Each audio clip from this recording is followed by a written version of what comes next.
Hey everyone, Crystal here. So I've been seeing how the news has hit the fan about Bishop Noel Jones as well as Bishop Larry Potter proposing to their longtime girlfriends. Both of the women said yes. So let me first just start by saying congratulations. Listen, the Bible says rejoice with them that rejoice. Okay, so, good for them. But I sat on it for a while and I definitely wanted to just share my reaction and my response to the video, mainly because this is something that I feel like is going to start happening more and more. I find it very heartbreaking to hear so many millennials nowadays, especially Christian millennials, talking about how they don't necessarily desire marriage. They're afraid of marrying the wrong person, and so for that reason, like, they're willing to wait it out until they are absolutely sure that they're marrying the right person. I don't have an issue with that. I think that that's great. I just, however, feel like that's also a part of someone that could potentially be selfishness disguised as I'm making sure that I'm marrying the right person. And so let me kind of further elaborate on what I mean by that. When I said yes to my husband's proposal, when I walked down the aisle, when I took my vows, when I did all of those things, I was certain to a certain extent that I was marrying the right person, but at the end of the day, I'm not certain of what the future holds, right? What I will hold on to are my convictions. I will hold on to the fact that I pledged my life to this man before the sight of God, right? I will hold on to my faith that encourages me and gives me hope that everything will be okay, and that, the D word, right? The divorce word is never going to be an option for us, right? I'll hold on to those things, but I don't know what the future will hold. However, if I allow that to keep me from marrying somebody that I feel is the right one for me, I would question whether or not I really truly desire what marriage fully is, or if I just desire it for just a season of my life, or because I'm lonely right now, or because I'm getting old and I'm gonna have to have some babies, or things of that sort. So I see a lot of similarities to this millennial generation, and I'm a millennial, but I see a lot of similarities to what Bishop Noel Jones, Bishop Larry Trotter, what they've just done. And one of the reasons I can tell that is simply because the way that both of these men proposed to their longtime girlfriends, it really was layered with a lot of selfishness, in my opinion. So if you haven't seen the video, go check out the videos on YouTube. I'm not sure if I know how to properly link them in here or anything like that. But let's first talk about Bishop Noel Jones. So Bishop Jones is 72 years old. He has been a prominent, well sought after, highly regarded preacher of my day, at least. And so I think he started to lose a little bit of his credibility when he did the reality series, but this was also the first time that the masses learned about his longtime relationship with his girlfriend, Miss Loreta. And in that Preachers of LA TV series, they had actually been dating for 10 years at the airing of that series. And so the series did what it did, and it's since been taken out of syndication, and this is X amount of years later. I think this is almost I think it's almost like another 7 or 8 or 10 years later. So Bishop Noel and Miss Loreta have been dating for close to between 25 and 30 years, dating as adults, because they did not meet when they were 16, 17, 18, 20, 21. Bishop is 72 years old, right? So they met in their senior. They met on the other end of life, I would say. And some of the things as Bishop was proposing that I took note of, to me, just sounded so selfish. And my heart really did break standing, watching Miss Loreta, receive this proposal and standing up there, because I'm looking at her. Of course, she's beautiful, dressed to the nines, right? Very poised lady. And I'm looking at her, and you can kind of, as beautiful as she is, she's an older woman. And so you can see, the wrinkles, you can see the lines, you can see that, the years that she has lived and endured. Still beautiful, still radiating. And I couldn't help but think she certainly could have been married by now. She absolutely could have been married by now, without a shadow of a doubt. And so it made me wonder, does she have kids? Does she desire to have kids? Were they exclusively together for these 25 some odd years? What was going through her mind as other men tried to approach her, right? And so I see so much of that in today's single Christian woman, to be honest with you.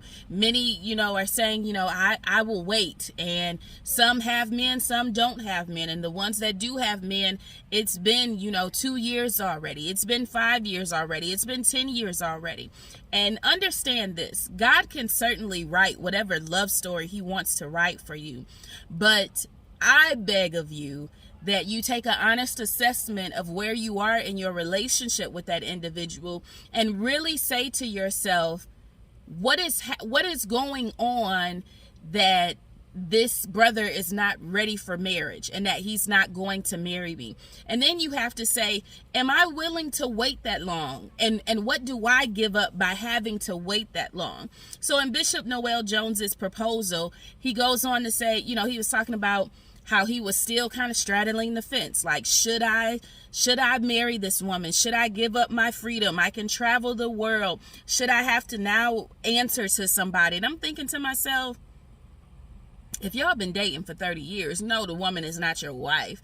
But I'm certain, I hope, that there's been some level of accountability, you know what I mean, where you've had to answer to her, so to speak, right? And so he's doing all these should I. And so then he wraps up the proposal saying, well, I figured if I kept talking about it this long, or if I kept pondering, should I marry this woman? Should I propose to this woman?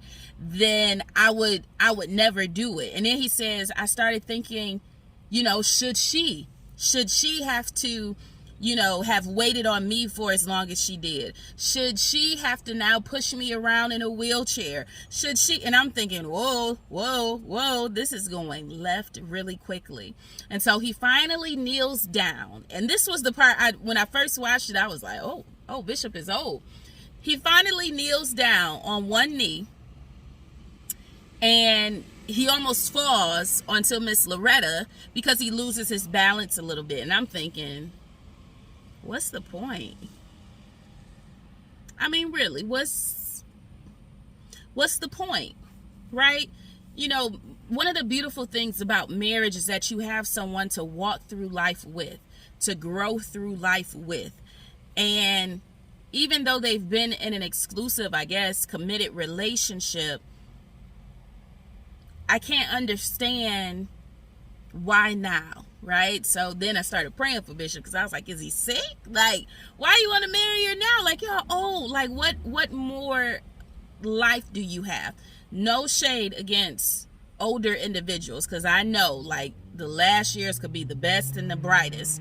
But in the natural sense of things, I kind of was like, wow, that really sucks for her, because it sounds like you're really just marrying her because you have finally come to the realization that you're gonna be old, and you're gonna die, and your body is losing its vitality and its strength, and it would be nice not to die alone, right? So that kind of broke my heart for her. The other thing that broke my heart in this proposal was, he asked Miss Loreta, she was in the congregation that day, and so he announced it from the pulpit that he was proposing. He proposed from the pulpit.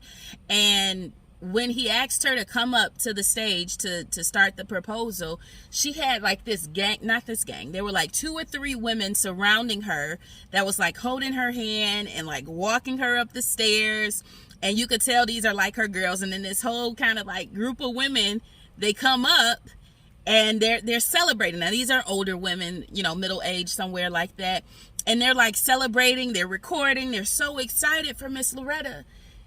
Oh man, and my heart just broke, because I was like, y'all not her real friends, or maybe they are. Let me not go there. But I remember having conversations with my friends when I was single that was like, hey, y'all tell me if y'all see any red flags. Please tell me if I'm being stupid. Let me know if I'm getting ready to wreck my life or make a bad decision. If you are praying for me, if you are, you know, I'm telling you my desires of my heart, and you are touching and agreeing with me, you have permission to tell me the truth. You have permission to, you know, shake me a little bit and say, Crystal, baby, what you doing? You're better than that. You're worth more than that. And so it was interesting to see these women just kind of like cheerlead and be so excited. And I'm like, I wonder what their conversations were like on a Friday night, right? I just wonder. And so I know personally, I've always kind of committed and pledged to that if one of my sisters was in a dating relationship and stuff was going awry, I would speak up, right? Now, take whatever position you want to on that, but I would speak up, because I want so badly for all of my single sisters, like my real friends, like my real single sisters, and you all, to have a love that means something, to have a relationship, a romantic relationship that really is like God honoring, right? And that God approves of. And so it just broke my heart. So those were some of the things in the video that I was like, wow, this is pretty messed up. This is pretty messed up that a man has communicated to you, right, verbally and non-verbally, by his actions, that it took him 20 plus years to make up his mind on you. Right? And now y'all gotta like go through planning a way. Hopefully they get married quick and all that stuff, but whatever, that's neither here or there. But like, I feel like you had me locked up, right? Locked up for 20 however years. And I mean, Miss Loreta faith must be on point, y'all, because she rode with him. She rode with him, and I guess she believed it, right? She believed it, and she got what she had been asking for and praying for. So much success to them. It couldn't be me. That was one of my biggest fears. I used to be like, bro, you got 12 months. You got 12 months. For real. Like, I know we feel like there are not good men around. I don't know why we say that. I mean, I know why women say that, but you got to stop professing that, because you will end up fulfilling that prophecy, right? You will be a self-fulfilled prophecy. So be careful when you say, I'm gonna just stay with this brother because who else am I gonna marry? Who else am I gonna date? He'll come around eventually, right? I don't want to take no parts in that, right? We got to be careful of that stuff. So like, I commend her for sticking around, I guess. But at the end of the day, I'm like, why did it have to take so long? You know, it's not like money was an issue. It's not like there was a crazy baby mama somewhere. It was just really him not being ready. And she really did love that man that much to say, I will wait for you to get ready. That blows my mind. So then there's Bishop Larry Trotter. And you all know Bishop Larry Trotter most famously for like his worship songs and things of that sort. But he is another bishop in the church, and he's an older gentleman. I think Bishop Trotter is close to his 70s or something like that as well. And his girlfriend is a little bit younger than he is, right? You can tell that she's not as old as he is. And he proposed with, I believe, a dozen roses, and each rose had a significant meaning, like, you know, for your, like, you know, for your heart, or for the way you love me, or for our family, or for this, for that, for that. And so he gets to a rose and he pulls it out of the bouquet and he says, for our intimacy. And I was like, And no, intimacy doesn't always mean sex, right? But I think what has been tested, tried, and proven is the stronger the intimate connection, it does definitely become harder not to express that in a sexual way. And so, you know, I just was like, here we go again. What the heck is it that it's okay to stay in these long, I just don't get it, you all. And I don't know no details about their sex life, and I'm not even trying to bash men of God like that at all. So please don't take it that way. I'm just wondering, like, what more is there to do other than get married? I remember I had a friend who I asked her about, you know, why'd you guys get married? Like, and she simply said that was the next step.